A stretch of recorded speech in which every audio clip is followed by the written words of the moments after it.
월요일과 금요일마다 전해드리는 해외 선물 투자 연구소입니다. 해외 선물하면 어렵다고 생각하시는 분들, 무작정 위험하다고 생각하시는 분들을 위해서 저희가 이 시간을 마련을 했고요.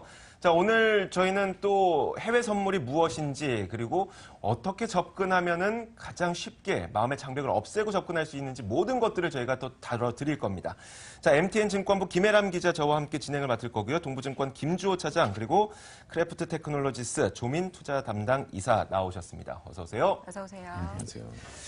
자, 김주호 차장님 오실 때마다 저와 이름이 같아서 저는 좀 어색해요. 전화 드릴 때마다 저도 헷갈려요. 성이 뭐였지? 그러니까 자, 오늘 저희는 무엇에 대해서 이야기를 해볼 거냐면 주로 다룰 상품은 사실 골드예요. 근데 오늘 저는 굉장히 중요한 시기가 될 거라고 생각이 드는 게 이번 주 일요일에 비오펙 회원국들이 또 회동을 갖지 않습니까? 물론 오펙 회원국의 회동이 얼마 전에 있었지만 똑같은 결과가 나올 것 같지는 않아요. 뭐 다른 결과가 나올 수도 있고 아니면 똑같은 결과가 나올 수도 있고 그렇기 때문에 지금 시점이 굉장히 중요할 것 같은데 일단 그거부터 먼저 한번 짚고 넘어가 볼게요. 오펙 회의부터. 그 이번에 비오펙 회원국들의 회동에서 지난번에 감산을 했던 것처럼 비슷한 논조로 나오게 될까요? 어떻게 보세요, 지금? 일단 지금 분위기상으로는 좀 비슷하게 나올 것 같은데요. 네. 예. 네. 좀 결과는 좀 더 지켜봐야 되겠습니다. 네. 예전에도 계속 협의가 있었지만 협의가 있을 때마다 예상과 빗나가는 방향들이 좀 많았었거든요. 네네. 그래서 좀 지켜볼 필요가 있을 것 같습니다. 예. 알겠습니다. 저희가 오일에 대해서 오늘 짚어드리지 못하긴 하지만 그래도 좀 잠시 후에 저희가 마지막에 이 향후 전망에 대해서 얘기할 때 다시 한 번만 여쭤보도록 할게요. 자, 그리고 처음으로 이야기를 해볼 거는 이제 오늘은 그 주로 이야기를 할 게 골드 선물 투자에 대해서 이야기를 해볼 건데 먼저 조민 이사님께서 시청자분들을 위해서 해외 선물 투자에 아주 쉽고 자세하게 좀 설명을 해주신다고 얘기를 들었는데요. 네. 준비해봤습니다. 네. 네, 화면을 띄워주시면 좋을 네. 것 네, 같은데요. 화면은 알아서 나올 거예요. 아, 정말요? 네, 그냥 아, 말씀하시면 됩니다. 네. 알겠습니다. 지금 그 표에서 보시면 아시겠지만 저희는 알게 모르게 투자를 실제로 하고 있습니다. 네. 보통 재산을 아무것도 가지고 있지 않은 분들 같은 경우에는 임금을 받고 네. 어떤 재화를 소비를 하게 되는데 그런 분들은 그 소비자 입장에서는 임금이 오르면은 유리하고 네. 재화의 가격은 떨어지면 불리한 이런 입장이지 그렇죠. 않습니까? 그러면은 임금을 내서 롱 포지션 그리고 재화에 대해서는 숏 포지션을 가지고 가진다라고 있다고 생각할 수 그래야지 유리한 가격이 되기 때문에 그리고 그 다음으로 이제 뭐 주식이나 아니면 부동산 아니면 어떤 재화나 재고를 가지고 계신 분들은 당연히 올라가면은 좋기 때문에 롱 포지션을 가진다고 볼 수가 있고요. 네. 그리고 그 다음으로 이제 저희가 트레이딩 하고 있는 부분은 뭐 파생 상품이라고 하는데 네네. 옵션이나 선물 그리고 수합 아니면 뭐 CDO나 여러 가지 기초 상품을 가지고 현물이나 아니면 뭐 외환 이런 거를 기초 상품으로 응용한 그런 새로운 상품들을 파생 상품이라고 하거든요. 네네. 네. 그래서 이제 저희가 과연 우리는 해외 선물 투자함에 있어서 어떤 포지션을 가지고 있는가를 이제 보면은 차익 거래나 아니면은 뭐 해지 거래, 스프레드 거래, 그리고 투기 거래가 이제 네 가지로 네. 나눌 수가 있는데 그렇게 네 가지. 저희는 투기 거래를 하고 있다고. 크래프트는? 네, 그렇습니다. 보통 시장에 참여하고 계시는 모든 분들은 투기 거래를 하고 있다고 네. 보실 수 있고요. 수익을 그렇죠. 받기 위한 거래가 투기 거래다 이렇게 보면 되는 건가요? 그렇죠. 보편적으로 대부분 투기 거래를 하고 있다고 보실 수 있고요. 네네. 네, 근데 이제 제로섬 게임이라고 하지만 실제로는 거래 비용이 발생하기 때문에 마이너스 게임을 하고 있고 그리고 해외 선물 같은 경우에 특히 많은 사람들의 관심을 가지고 있지 않습니까? 네네. 지금 오펙 회의도 있고 그리고 뭐전 세계 사람들이 거래할 수 있는 상품이기 때문에 굉장히 어려운 게임을 하고 있다고 보실 수 있을 겁니다. 아까 말씀하셨던 거래 비용이라고 하는 거는 일반적으로 뭐 해외 선물할 때마다 발생한다고 하는데 그게 어떤 거 말씀하시는 거죠? 이거 굉장히 디테일하게 들어가기는 좀 어려운 부분이 있어서 네네네. 일단 뭐 네. 주식으로 간단히 설명을 드리면 0.3% 정도의 거래 비용이 발생하지 않습니까? 네. 그리고 해외 선물이 올해부터 이제 세금이 부과가 되거든요. 아. 네, 소득에 대해서 이제 몇 퍼센트의 세금이 발생합니다. 네. 그래서 뭐 게임으로 따지면은 포커 게임에서 하우스에서 떼어가는 수수료가 계속 발생하기 때문에 마이너스 게임이 된다고 볼 수가 있고요. 네. 네. 한번 살 때마다 내는 수수료가 뭐 비싸다. 그래서 거래가 발생할 때마다 그런 비용이 있다 이런 말씀이시네요. 발생한다고 볼 수 있다. 참 좋은 예를 들어주셨는데 우리가 보험료의 뭐 선취 수준을 이 아, 정도 네. 예를 들어주셨으면 더 좋았겠습니다. 근데 이제 제가 말씀드리고 싶었던 부분은 뭐냐면은 시청자분들께서 과연 네네. 해외 선물을 왜 해야 되고 나는 이거 나는 관심도 없는데 이렇게 생각하실 수가 있어요. 네네. 근데 실 예를 들어서 만약에 해외 선물 계좌를 개설하셔가지고 네네. 뭐 해외여행 가실 때 네. 환전을 하시면은 거의 그 기준가로 환전하실 수가 있거든요. 보통 은행에서 환전하시게 되면 플러스 네. 마이너스 한 2% 정도의 그 차이가 한국이 한 있습니다. 4% 정도 나오긴 하죠. 네, 맞습니다. 그런데 해외 선물 계좌를 통해 환전하셔서 네. 외화 입출금 통장을 만드셔서 이제 네. 출금하시면은 여행 가실 때 거의 기준가로 여행을 다녀오실 그러니까 수 있거든요. 해외 선물 뭐 계좌를 타서 거래를 하지 않는다고 하더라도 네, 맞습니다. 계좌만 텄을 때 뭐 해외여행 갈 거다 환전을 하면 해외 선물 계좌를 통해서 조금 이익을 얻을 수 있다 뭐 이런 네, 맞습니다. 이야기신가요? 네, 좀 굉장히 꿀팁까지 좀 네, 전해주셨어요. 독특한 포인트였습니다. 자, 이어서 저희가 골드 선물에 대한 본격적인 이야기를 좀 해볼 텐데, 이 골드 선물 상품을 좀 자세하게 설명을 해드려야 되는 게, 사실 제가 지난번 방송에서도 증거금도 또 헷갈리고, 뭐 이런 네, 일도 있었어요. 네, 네. 저 심지어 방송을 하는 저조차도 계속 헷갈리게 되는데, 골드 상품에 대한 좀 자세한 소개를 해주시면 어떨까요? 네. 김조 차장님. 일단 골드는 아시겠지만 뭐 돌잔치에도 금을 쓰고요. 네. 그리고 부자라 그러면 집에 금송아지 있다 그러잖아요. 네네. 예. 그래서 세계적인 안전자산으로 개인 고객들에게 이제 관심이 굉장히 많은 상품이고요. 네. 네. 주요 거래 시간대는 뉴욕장에서 주로 거래가 집중되는데 저녁 9시 30분부터 새벽 한 3시 정도까지 우리나라 시간이요? 시간대로. 예, 맞습니다. 예, 거래가 집중되고 있고 레버리지 변동성, 유동성 등 모든 측면에서 평균 수준 이상을 보이기 때문에 예, 네. 예, 개인 고객이 거래하기 좋은 상품이라고 보여집니다. 그래서 주요를 보면 주요 내용을 좀 보게 되면 거래소는 CM이고요. 네. 계약 단위는 100온스입니다. 네. 예, 100온스고 호가 단위는 0.1달러고요. 네. 그리고 한 틱당 그 가치는 그쵸. 예, 10달러입니다. 몇 예, 틱씩 뭐 그리고- 수익을 봤다 이렇게 예. 얘기할 때 그 틱이죠. 가격 제한폭은 없고요.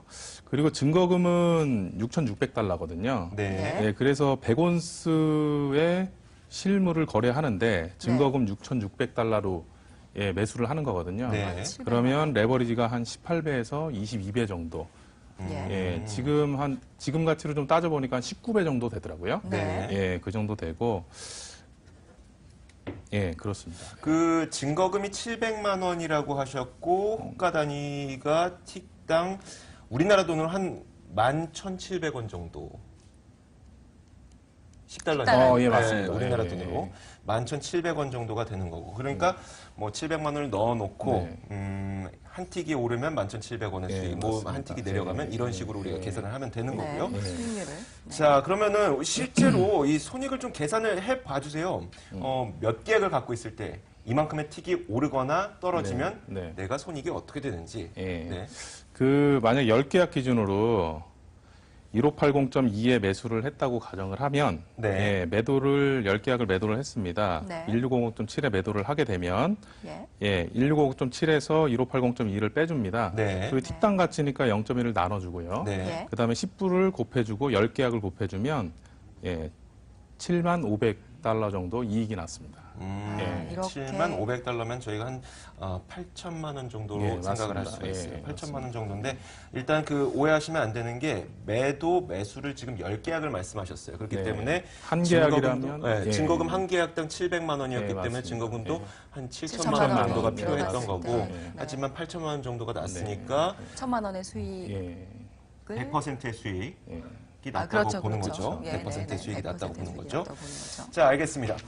이런 식으로 이 골드 상품이 움직인다는 것은 알겠어요. 여러분들도 좀 아셨으면 좋겠고, 그렇다면 이제 골드라는 상품은 어떤 요인들에 대해서 또 올라가기도 하고 또 내려가기도 하지 않습니까? 어떤 요인들을 좀 알고 있으면 좋을까요? 기본적으로 상품 선물이잖아요. 네. 예, 상품 선물이기 때문에 수요 공급의 원칙에 의해서 움직이고요. 네. 그리고 가장 많이 수요를 많이 하는 부분들이 인도하고 중국 그쪽에서 수요를 가장 많이 하고요. 네.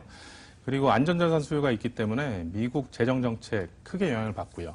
그리고 금리 정책에도 영향을 받습니다. 네, 네. 그리고 달러화 강세는 가격이 하락하는 게 일반적이고요. 네. 그리고 달러화 약세는 상승 움직임을 보이는데,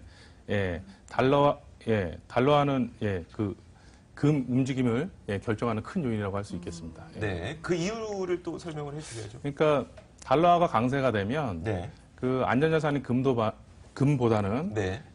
그 유동성이 풍부하고 그리고 투기적인 세력이 좀 쉽게 들어가고 나올 수 있는 쪽으로 많이 투자가 네. 되거든요. 네. 그래서 금의 수요가 좀 줄어든다고 볼 수 있겠습니다. 네. 그런데 요즘에는 이제 또 국제 금 가격이 떨어지고 있는데 그 이유를 우리가 살펴보자면 일단 미국의 경제 상황이 좋아지고 있고 그리고 미국의 금리가 올라가고 있고 그렇다 보니까 달러 가치가 높아지게 되고 달러 가치가 높아진다는 것은 사실 우리가 1달러짜리 물건을 하나만 사놓더라도 우리는 나중에 똑같이 가격은 1달러인데 우리의 수익이 올라가는 거 아니겠습니까? 달러 가치가 올라가니까.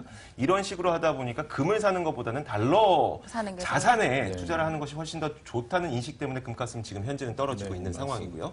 자, 이렇게 그렇게 알아두면 좋을 것 같아요. 네, 다음으로는 이제 조민 이사님께 좀 다시 이야기를 돌려보도록 하겠습니다. 크래프트 테크놀로지스에서 또 인공지능을 가지고 또 여러 가지 골드 전략 포지션을 가지고 있다고 하셨는데 지금까지 뭐 누적 수익률 현황은 좀 어떤지 궁금합니다. 네. 그 표에서 보시면 아시는데요. 지금 지난 6개월간 골드 한 계약으로 이제 거래했을 때 약 1,100만 원 정도의 수익이 발생했습니다. 네. 그리고 한 계좌당. 네, 네. 맞습니다. 그리고 누적 손익 차트를 보시면 이건 달러화로 이제 표현을 한 건데요. 지금 고점 대비 이제 MDD는 한 6,000달러 정도. MDD. 네, 맥스 드로우다운이라고 그 네. 최대 손실 폭을 의미하는 거거든요. 최고점에서 최저점까지. 네. 그리고 이제 지금 누적 수익은 약 10,000달러 정도 수익이 났는데 지금 방금 말씀해 주셨듯이 그 해외 선물을 거래하려면은 환전을 해야 돼요. 네. 환전이 자동으로 발생하고 예. 그러면은 이 계좌 같은 경우에는 달러화를 가지고 있는 계좌가 그렇죠. 됩니다. 그래서 만약에 이제 달러화가 올라가게 되면은 거기에 대한 그런 누적 또 그 효과도 또 수익을 추가로 이제 얻을 수가 있고요. 네. 그리고 제 본론 돌아가면은 사실 골드가 굉장히 변동성이 큰 상품이에요. 그래서 하루에 10포인트에서 한 40포인트 정도 움직이는데요. 네. 그러니까 굉장히 심플하게 한 틱에 10달러니까 뭐 한 1,000불에서 한 4,000불 정도 이제 움직인다고 볼 수가 있습니다. 가만히 있는데도. 그렇죠. 네, 한 개 아무거나 들고 있으면은 이렇게 네. 하루에 특별한 왔다 이벤트가 갔다. 없는데도 불구하고 네, 그런 맞습니다. 변동성이 크다는 말씀이시죠. 네, 맞습니다. 그래서 이제 6개월 동안 1,000만 원 벌고 뭐 했냐라고 네. 이제 생각하실 수가 있어요. 근데 그 파생 상품은 네. 특히 선물 같은 경우에는 제로섬 게임이기 때문에 네. 어떤 포지션을 가지나 뭐 수익이 나거나 네. 손실이 나는 그런 확률은 50대 50입니다. 네. 뭐 49점 얼마 될 수도 있겠죠. 하지만 그걸 누적해가지고 계속 그 게임을 계속했을 때 수익을 내는 거는 굉장히 어려운 일이거든요. 그렇죠. 그렇죠.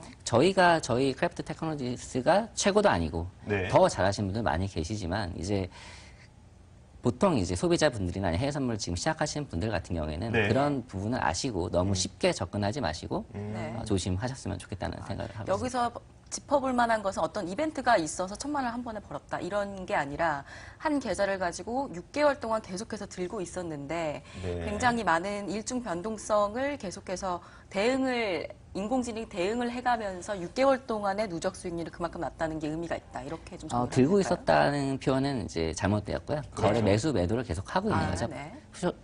뉴트럴로 네. 포지션 없을 수도 있고 네. 이제 그런 그 거래들이 다 합쳐져 가지고 이제 그 정도 수익이 발생했다고 말씀드리는 거고요. 알겠습니다. 자, 우리가 그 해외 선물을 거래를 하다 보면 예를 들어서 뭐 증거금이 700만 원인 금 한 계약을 제가 들고 있었을 때 만약에 700만 원의 손실이 나게 되면 자동 청산이 되는 그렇죠. 그런 일도 있고요. 아니면은 뭐 그 이하로 뭐 자동 청산을 걸어놓지 않았을 경우에는 이제 증권사에서 전화가 오죠. 우리가 전화가 흔히 오죠. 마진콜이라고 네, 네, 부르는 네. 이 독촉 전화 이런 게 오는데 이런 것들을 피하면서 거래를 해야 되기 때문에 사실 선물이라는 것은 오래 들고 있기는 사실 정말 어려운, 힘듭니다. 네, 개인이 하기엔 참 어렵죠. 네, 오래 들고 있기는 쉽지 않기 때문에 그럴 때 이용할 수 있는 게 이제 인공지능을 이용한 시스템 매매를 이용해서 자동적으로 그 증거금 청산 라인까지 도달하지 않았을 때 매수와 매도를 계속 반복해 줄 수 있는 그런 시스템을 우리가 이용해 보는 것도 나쁘지 않겠다는 그런 이야기를 조민 이사님께서 좀 전해 주신 거예요. 자, 그러면 이제 금 선물의 투자 전략을 또 개인 투자자분들도 해외 선물을 하시니까 이 금 선물의 투자 전략을 김주호 차장님이 정리를 해 주세요. 네. 그 골드 거래 투자 전략은 그 지금 현재 재정 정책 이슈로 방향성을 좀 잡지 못하고 네. 예, 하기 때문에 방향성 거래에 어려움이 있습니다. 예, 그렇기 때문에 금은 기본적으로 변동성이 아까 이제 말씀하셨겠지만 네. 변동성이 좀 매우 큰 상품이거든요. 네. 예, 그래서 변동성에 투자하는 게 맞다고 생각이 들고요.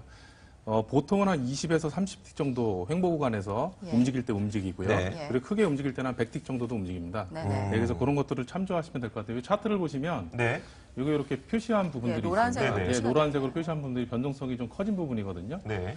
여기 우측에서 두 번째 화살표가 이제 트럼프 당선인이 당선되고 네. 이제 안전자산 가치가 올라갔다가 이제 쭉 내려왔죠. 예. 변동성이 굉장히 컸잖아요. 네. 그래서 이게 한번 추세를 타게 되면 네. 한번 그 추세로 좀 가는 경향이 있습니다. 그래서 네. 이렇게 흐름을 보시다가 예. 장대로 나올 때는 그 추세를 따라서 포지션을 유지하고 네. 좀 더 지속하는 것도 어, 예, 네네. 투자 수익을 좀 더 확대할 수 있는 네. 예, 방법이라고 생각이 듭니다. 네. 네, 알겠습니다. 그러니까 알겠습니다. 만약에 그 추세가 하락하는 것처럼 보인다면 매도 포지션을 포지션을 잡아놨다가 예. 그걸 조금 더 유지하는 방법. 네, 상승한다면 매수 포지션을 잡아놨다가 네. 조금 더 유지하는 방법. 예, 이런 맞습니다. 방법이 예. 골드 선물에서는 통한다는 거죠. 모든 게 다 통하는 건 아니고요. 뭐 다른 상품에도 통할 수도 있는데 네. 골드의 특성이 좀 더 그렇습니다. 네, 예, 알겠습니다. 알겠습니다. 자, 오늘 저희가 해외선물투자연구소에서는 골드 선물의 상품의 어떤 기본적인 정보부터 투자 전략까지 살펴봤습니다. MTN증권부 김혜람 기자 함께했고요. 동부증권 김주호 차장, 크래프트 테크놀로지 조민 투자 담당 이사와 함께했습니다. 오늘 도움 말씀 고맙습니다. 고맙습니다.